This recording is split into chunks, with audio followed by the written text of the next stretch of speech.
ഒരു ക്ലാസ്സിലേക്ക് എല്ലാവർക്കും സ്വാഗതം. Negative externalities in consumption and production എന്ന് പറയുന്ന ഒരു ടോപ്പിക്കായിട്ടാണ് നമ്മുടെ ഇന്നത്തെ class. Consider what happens when the production process for a chemical product also generates toxic emissions that harm the environment. അതായത് ഒരു കെമിക്കൽ പ്രോഡക്റ്റ് ഉണ്ടാക്കുന്ന ഒരു ഇൻഡസ്ട്രിയുടെ പ്രൊഡക്ഷൻ പ്രോസസ്സിൽ അവർ എൻവയോൺമെൻറ്റിന് എത്ര ടോക്സിക് എമിഷൻസ് ആണ് ജനറേറ്റ് ചെയ്യുന്നത്? Let's assume that only one technology is available to produce that chemical.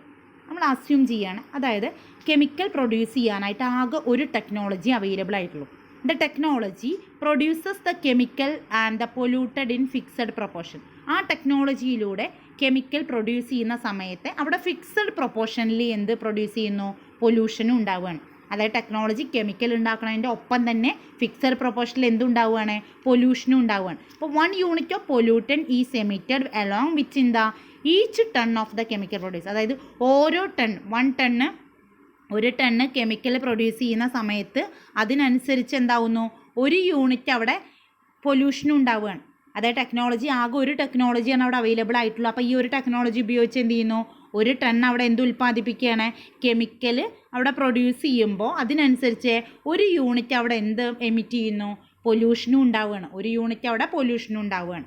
അപ്പോൾ അതാണ് ഇവിടെ പറയുന്നത്. Each producer of the chemical ഈ സ്മോൾ ഇൻ മാർക്കറ്റ്. ഇവിടുത്തെ ഓരോ പ്രൊഡ്യൂസർ ആയിക്കോട്ടെ ആ മാർക്കറ്റിലെ സ്മോൾ ആയൊരു പ്രൊഡ്യൂസറാണ്. അതുകൊണ്ട് തന്നെ each producer acts as a price taker. അവിടെയുള്ള ഓരോരുത്തരും എന്താണെന്ന് പറയാം? പ്രൈസ് ടേക്കേഴ്സ് ആണെന്ന് പറയാം. The producers do not have paid to the environmental damage of their pollution causes. അവിടെയുള്ള പ്രൊഡ്യൂസേഴ്സ് ആരും തന്നെ എൻവയോൺമെൻറ്റ് ഡാമേജ് ആയിട്ടുള്ള, അല്ലെങ്കിൽ നമ്മുടെ എൻവയോൺമെൻറ്റിൽ എത്ര പൊല്യൂട്ടഡ് ആവുന്ന എയർ അല്ലെങ്കിൽ എത്ര പൊല്യൂഷൻ സംഭവിക്കുന്നോ അതിനുള്ള ഡാമേജ് ഒന്നും തന്നെ അവരെന്ത് ചെയ്യുന്നില്ല, അവിടെയുള്ള ഒരു പ്രൊഡ്യൂസേഴ്സും പേ ചെയ്യുന്നില്ല. ഓരോ ഫേമിനും എന്തുണ്ട്? പ്രൈവറ്റ് കോസ്റ്റ് വരുന്നുണ്ട്. ഓരോ ഫേമിന് എന്താ അവിടെ, അല്ലെങ്കിൽ ഓരോ ഇൻഡിവിജ്വൽസിന് അവിടെ എന്ത് വരുന്നു? പ്രൈവറ്റ് കോസ്റ്റ് വരുന്നു. ആ private cost will include the cost of labour. ആ പ്രൈവറ്റ് കോസ്റ്റ് പറഞ്ഞാൽ അതിൽ ഏതൊക്കെ ഉൾപ്പെടുക? ലേബറിന് വരുന്ന കോസ്റ്റ് ആവാം, ക്യാപിറ്റലിന് വരുന്ന കോസ്റ്റ് ആവാം, റോ മെറ്റീരിയൽസ് ആൻഡ് എക്സെട്ര. അതായത് ഫാക്ടേഴ്സ് ഓഫ് പ്രൊഡക്ഷൻ ആയിട്ട് ആ ഫോമിന് വരുന്ന കോസ്റ്റ് ആണ് എന്ത്? പ്രൈവറ്റ് കോസ്റ്റ് എന്ന് പറയുന്നത്. ഈ പ്രൈവറ്റ് കോസ്റ്റ് എന്ന് പറഞ്ഞാൽ സോഷ്യൽ കോസ്റ്റിനേക്കാളും ലെസ് ദാൻ ആണ്. പ്രൈവറ്റ് കോസ്റ്റ് എന്താണ്? ഈ പ്രൈവറ്റ് കോസ്റ്റ് എന്താണ്? സോഷ്യൽ കോസ്റ്റിനേക്കാളും ലെസ് ദാൻ ആണ്. സോഷ്യൽ കോസ്റ്റ് പറഞ്ഞാൽ എന്താ? അതായത് സൊസൈറ്റിക്ക് വരുന്ന ഡാമേജ് ഓർ എൻവയോൺമെൻറ്റ് വരുന്ന ഡാമേജിന് വരുന്ന ചിലവിനേക്കാളും വളരെ കുറഞ്ഞ ചിലവാണ് ആർക്ക് വരുന്നത്? ആ ഫോമിന് ആ കെമിക്കൽ പ്രൊഡ്യൂസ് ചെയ്യാനായിട്ട് വരുന്നത്. Then the private cost will not include the cost of damage. ഈ പ്രൈവറ്റ് കോസ്റ്റിൽ എന്ത് ഉൾപ്പെടുന്നില്ല? നമ്മുടെ എൻവയോൺമെൻറ്റ് വരുന്ന ഡാമേജിന് വരുന്ന കോസ്റ്റ് ഒന്നും ഏതിൽ ഉൾപ്പെടില്ല? പ്രൈവറ്റ് കോസ്റ്റിൽ ഉൾപ്പെടുന്നില്ല. The social cost include. എന്നാൽ സോഷ്യൽ കോസ്റ്റിൽ ഏതൊക്കെ ഉൾപ്പെടാം? പ്രൈവറ്റ് കോസ്റ്റും സോഷ്യൽ കോസ്റ്റ് എന്ന് പറഞ്ഞു കഴിഞ്ഞാൽ അതിലേത് വരുന്നുണ്ട്?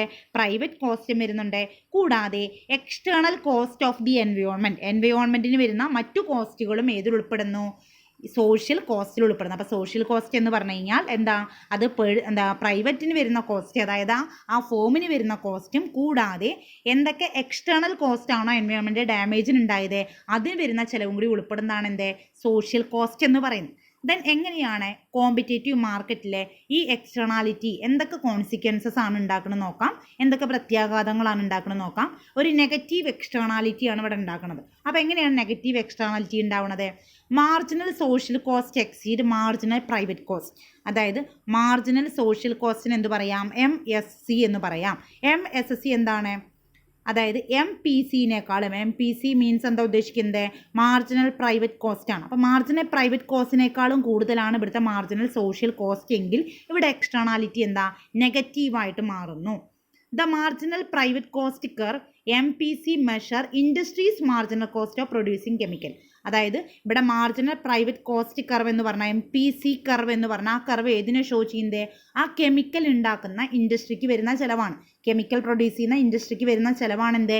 MPC എന്ന് പറയുന്ന കർവ് ഷോ ചെയ്യുന്നത്. ആ കർവാണ് നമ്മുടെ ഗ്രാഫിൽ നോക്കിയാൽ നമുക്ക് കാണാൻ പറ്റും. ഇതാണ് നമ്മുടെ എക്സ്റ്റേണാലിറ്റിയെ കാണിക്കുന്ന ഷോ ചെയ്യുന്ന ഗ്രാഫ് എന്ന് പറയുന്നത്.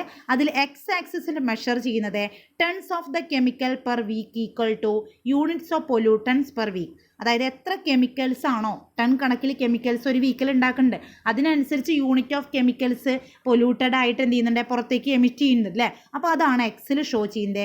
വൈയിൽ അതിൻ്റെ പ്രൈസുമാണ് ഷോ ചെയ്യുന്നത്. ഇനി നമുക്ക് ഡിഫറെൻറ്റ് കർവുകൾ ഇവിടെ കാണാൻ സാധിക്കും. ദ MPC എന്ന് പറയുന്ന കർവ് ഇതാണ്. മാർജിനൽ ഇതാണ് എന്ത് കർവ് എന്ന് പറയുന്നത്, മാർജിനൽ പ്രൈവറ്റ് കോസ്റ്റ് കർവാണ് MPC എന്ന് പറയുന്നത്. ഈ MPC കർവ് അത് തന്നെയാണ് എന്ത് മാർക്കറ്റ് സപ്ലൈ കർവും MPC കർവും ഒന്ന് തന്നെയാണ്. ദെൻ നെക്സ്റ്റ് ഇതാണ് നമ്മുടെ ഡിമാൻഡ് കർവ് എന്ന് പറയുന്നത്, D എന്ന് പറയുന്ന ഡിമാൻഡ് കർവ്. MEC കാണാനായിട്ട് സാധിക്കും. MEC എന്ന് പറഞ്ഞാൽ എന്താ, അതായത് മാർജിനൽ എക്സ്റ്റേണൽ കോസ്റ്റിനാണ് എന്ത് പറയുക, MEC എന്ന് പറയാം. മാർജിനൽ എക്സ്റ്റേണൽ കോസ്റ്റ് ആണ് എന്ത് MEC കർവ്. ദെൻ MSC എന്ന് പറഞ്ഞു കഴിഞ്ഞാൽ മാർജിനൽ സോഷ്യൽ കോസ്റ്റ് കർവുകളാണ്. അപ്പോൾ ഇത്രയും കർവുകളാണ് ഈ പിക്ചറിൽ കാണാൻ സാധിക്കുന്നത്. ഇനി നമുക്ക് നോക്കാം എങ്ങനെയാണ് ഇതിൽ എന്താണ് എത്രത്തോളം എങ്ങനെയാണ് ഏത് കർവാണ് കൂടുതലാവണം അല്ലെങ്കിൽ എങ്ങനെയാണ് നെഗറ്റീവ് എക്സ്റ്റേണാലിറ്റി ഉണ്ടാവണം നോക്കാം. Because the technology produces pollutant and the chemical in fixed proportion.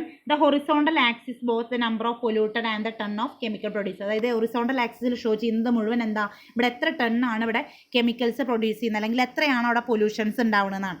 Then MEC എന്ന് പറഞ്ഞാൽ എന്താ, മാർജിനൽ എക്സ്റ്റേണൽ കോസ്റ്റ് ആണ് അല്ലേ. ഇപ്പം നമ്മൾ പറഞ്ഞു MEC കർവ് എന്ന് പറഞ്ഞാൽ എന്താ, മാർജിനൽ എക്സ്റ്റേണൽ കോസ്റ്റ് ആണ്. അതെന്താവുന്നു, എൻവയോൺമെൻറ്റ് എത്രത്തോളം എൻവയോൺമെൻറ്റ് ഡാമേജ് സംഭവിക്കുന്നോ അല്ലെങ്കിൽ എത്ര പൊല്യൂഷൻ ഉണ്ടാവണോ അതിനനുസരിച്ച് ഈ കർവിലും എന്ത് സംഭവിക്കുകയാണ്, ഇൻക്രീസ് ഉണ്ടാവുകയാണ്. അതായത് മാർജിനൽ എക്സ്റ്റേണൽ കോസ്റ്റ് എന്ന് പറഞ്ഞ ഈ കർവിൽ വർധനവ് ഉണ്ടാവുന്നത് എപ്പോഴാണ്, അവിടെയുള്ള പൊല്യൂഷൻസ് വർദ്ധിക്കുമ്പോഴാണ് ആ കർവിലും എന്തുണ്ടാവുന്നത്, മാറ്റം ഉണ്ടാവുന്നത്. Then MSC exceed the marginal private cost curve. അതായത് MSC എന്ന് പറഞ്ഞാൽ മാർജിനൽ സോഷ്യൽ കോസ്റ്റ് കർവാണ് എന്ത് MSC അല്ലേ. ഈ MSC എന്ത് ചെയ്യാണ്, MPCനേക്കാൾ കൂടുകയാണെങ്കിലാണ് അവിടെ എന്തുണ്ടാവുക പറഞ്ഞു, നെഗറ്റീവ് എക്സ്റ്റേണാലിറ്റി ഉണ്ടാവുക എന്ന് പറഞ്ഞല്ലോ. അപ്പോൾ MSC എന്ന് പറഞ്ഞാൽ അതായത് മാർജിനൽ സോഷ്യൽ കോസ്റ്റ് കർവ് എന്ന് പറഞ്ഞു കഴിഞ്ഞാൽ MPCയുടെയും MECയുടെയും എന്താണ് രണ്ടും തമ്മിൽ ആഡ് ചെയ്താൽ വരുന്നതാണ്. അത് MEC എന്ന് പറഞ്ഞു കഴിഞ്ഞാൽ ഉദ്ദേശിക്കുന്നത് എന്താ, അതായത് മാർജിനൽ എക്സ്റ്റേണൽ കോസ്റ്റ് ആണ് അല്ലേ, എൻവയോൺമെൻറ്റ് ഉണ്ടായ ഡാമേജിന് വന്ന ചിലവാണ് MEC. MPC ആണെങ്കിലോ അതായത് പ്രൈവറ്റ് കോസ്റ്റ് ആണ്, മാർജിനൽ പ്രൈവറ്റ് കോസ്റ്റ് ആണ് MPC. അതായത് ആ കെമിക്കൽ ഉണ്ടാക്കാൻ വന്ന ഇൻഡസ്ട്രിക്ക് വന്നിട്ടുള്ള ചിലവാണ് MPC. MSC എന്ന് പറഞ്ഞാൽ മാർജിനൽ സോഷ്യൽ കോസ്റ്റ് ആണ്. അപ്പോൾ മാർജിനൽ സോഷ്യൽ കോസ്റ്റ് കാണാൻ എന്താ വേണ്ടത്, marginal personal cost or private കോസ്റ്റും മാർജിനൽ പ്രൈവറ്റ് കോസ്റ്റും അതുപോലെ മാർജിനൽ എക്സ്റ്റേണൽ കോസ്റ്റും തമ്മിൽ ആഡ് ചെയ്താലാണ് എന്ത് കിട്ടുക, മാർജിനൽ സോഷ്യൽ കോസ്റ്റ് കിട്ടുക. അപ്പോൾ ഈ മാർജിനൽ സോഷ്യൽ കോസ്റ്റ് അതിൻ്റെയൊക്കെ സമ്മേഷനായിട്ട് കാണണം. അതായത് marginal cost curve is a vertical sum of marginal private cost curve and marginal external cost curve. അതായത് MECയുടെയും ഈ MEC എന്ന് പറയുന്ന ഈ കർവിൻ്റെയും അതുപോലെ MPC എന്ന് പറയുന്ന കർവിൻ്റെയും സമ്മേഷനായിട്ട് വന്ന കർവാണ് എന്ത്, മാർജിനൽ സോഷ്യൽ കോസ്റ്റ് കർവ് എന്ന് പറയുന്നത്. അപ്പോൾ MPCയുടെയും അതുപോലെ തന്നെ MECയുടെയും സമ്മേഷനാണ് ഇതെന്ന് പറയുന്നത് MSC അഥവാ മാർജിനൽ സോഷ്യൽ കോസ്റ്റ് കർവ് എന്ന് പറയുന്നത്. ക്ലിയർ ആയല്ലോ.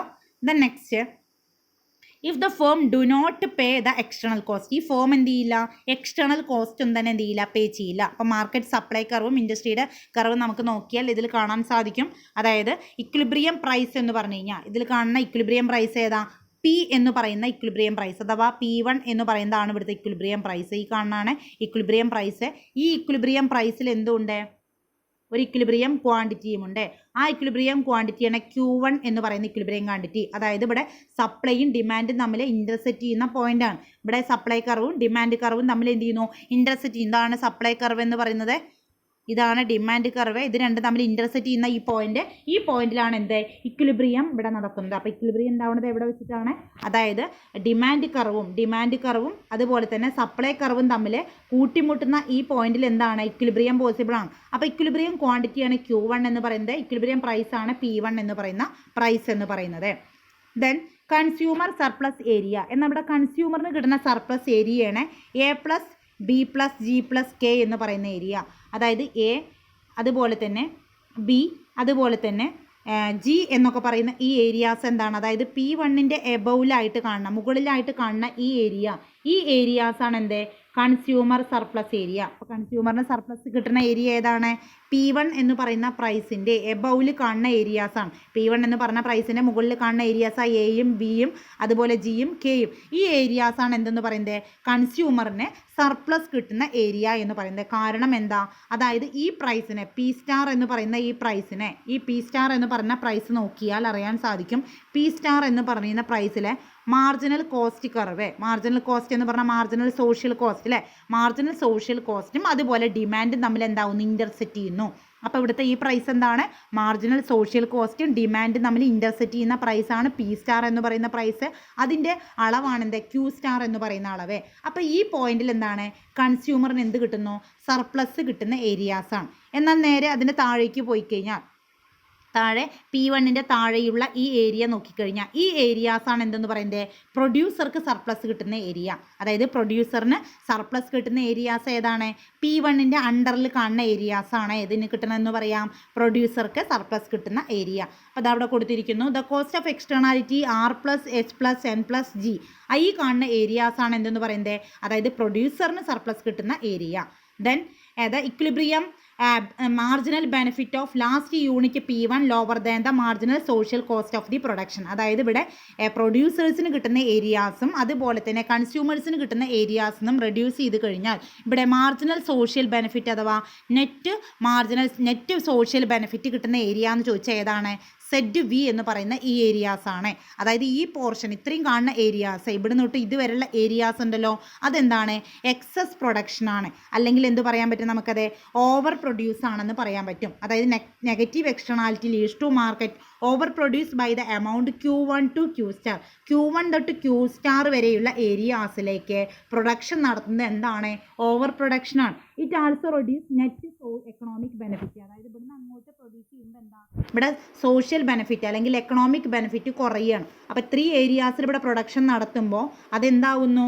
അത് സോഷ്യൽ ബെനിഫിറ്റ് കുറയുന്ന ഏരിയയാണ്. ഇത്രയും ഏരിയ ഈ ഏരിയാസിൽ അധികമായിട്ട് ഓവർ പ്രൊഡക്ഷനാണ് ഇവിടെ നടത്തുന്നത്. അതുപോലെ തന്നെ ഇത്രയും ഏരിയാസിൽ അല്ലേ ഈ കാണുന്ന ഏരിയാസിൽ കൂടുതലായിട്ട് പ്രൊഡ്യൂസ് ചെയ്യുമ്പോൾ ഇതൊക്കെ എന്താ? ഓവർ പ്രൊഡ്യൂസ് ചെയ്യുന്ന ഏരിയാസാണ്. അപ്പോൾ ആ പ്രൊഡക്ഷൻ നടത്തുമ്പോൾ അതെന്താ ഉണ്ടാക്കുന്നത്? It also reduces the net economic benefit by the area M എന്ന് പറയുന്ന ഏരിയ എന്താണെന്ന് പറയാം നമുക്ക്? ഇവിടെ നെറ്റ് ബെനിഫിറ്റ് അഥവാ നമുക്ക് ആകെ ബെനിഫിറ്റ് കിട്ടുന്ന ഏരിയയാണ്. അപ്പോൾ അത് കുറയ്ക്കാനായിട്ട് ഇടയാക്കുന്നതാണ് ഈ ഓവർ പ്രൊഡക്ഷൻ്റെ ഫലമായിട്ട് Q1 തൊട്ട് Q സ്റ്റാർ പോകുന്ന ഏരിയ. ഇതാണ് negative externality in the competitive market എന്ന് പറയുന്നത്. അപ്പോൾ കോമ്പറ്റേറ്റീവ് മാർക്കറ്റിൽ നെഗറ്റീവ് എക്സ്റ്റേണാലിറ്റി ഉണ്ടാവുന്നത് എപ്പോഴാണ്? അതായത് നെറ്റ് സോഷ്യൽ ബെനിഫിറ്റ് എന്ന് പറഞ്ഞു കഴിഞ്ഞാൽ അതെന്താവണം? നെറ്റ് ബെനിഫിറ്റ് സോഷ്യൽ ബെനിഫിറ്റ് ഉണ്ടാവണം. അത് ഉണ്ടാവണം എന്നുണ്ടെങ്കിൽ അവിടെ മാർജിനൽ സോഷ്യൽ കോസ്റ്റ് കർവ് അല്ലേ? മാർജിനൽ സോഷ്യൽ കോസ്റ്റ് കർവ് എന്ന് പറഞ്ഞാൽ MPCയും അതുപോലെ തന്നെ MECയും ആഡ് ചെയ്തതാണ്. Then marginal social cost curve meet ചെയ്യുന്ന ഒരു പ്രൈസാണ് ഫിക്സ് ചെയ്തെങ്കിൽ അതെന്താ? കൺസ്യൂമേഴ്സിനും ബെനിഫിറ്റാണ്, അത് സൊസൈറ്റിക്കും ബെനിഫിറ്റാണ്. അപ്പോൾ P1 എന്ന് പറഞ്ഞ പ്രൈസ് ഇവിടെ എന്തല്ല? സോഷ്യൽ ബെനിഫിറ്റ് ഉണ്ടാക്കുന്നതല്ല. അപ്പോൾ Q1 എന്ന് പറഞ്ഞ പ്രൊഡ്യൂസ് ചെയ്യുന്ന ക്വാണ്ടിറ്റിയും എന്തല്ല? ഇവിടെ ബെനിഫിറ്റ് അല്ല, ഇത് ഓവർ പ്രൊഡക്ഷനാണ്. ഇത്രയാണ് negative externality in the competitive market.